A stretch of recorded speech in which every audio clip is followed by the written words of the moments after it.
જય શ્રી કૃષ્ણ. એક રાજા હતા. રાજાને બાજ એમ ખૂબ ગમે. તેમના મિત્રોએ એક દિવસ તેમને 2 નાના બચ્ચા ગિફ્ટમાં આપ્યા. રાજાએ તે મિત્રને જ એ બંને બચ્ચાઓને રક્ષા કરવા, મોટું કરવા માટે રાખ્યા. તેમના મિત્રોએ બંનેને સારી રીતે ખૂબ લાલન પાલન કર્યું ને એક દિવસ તેમણે જોયું કે એક બાજનું બચ્ચું ખૂબ સરસ રીતે ઉડતા શીખી ગયું છે અને એક ત્યાં ને ત્યાં જ બેસી રહે છે. રાજા સાથે વાત કરી.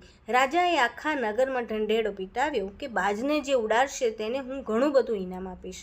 બહુ બધાએ પ્રયત્ન કર્યો. પછી બાજુના ગામમાંથી એક આવ્યા. ખેડૂતોએ કીધું, હું બહુ ભણેલો તો નથી, પણ હું પ્રયત્ન કરું કે હા.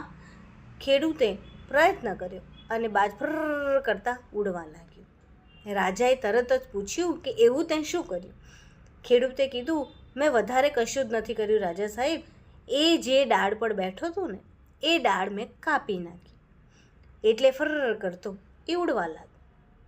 મિત્રો, આપણા જીવનમાં પણ એવી ઘણી બધી ડાળ હશે જે આપણે એવું વિચારીને બેસી જઈએ છીએ કે હવે આનાથી વધારે કશું નહીં થાય, મારાથી હવે કશું નહીં થાય.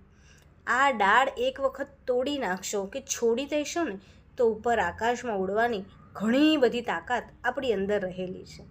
તમારી એ કઈ ડાળ છે જે તમને પકડી રાખે છે એ વિચારી જોજો. નમસ્તે.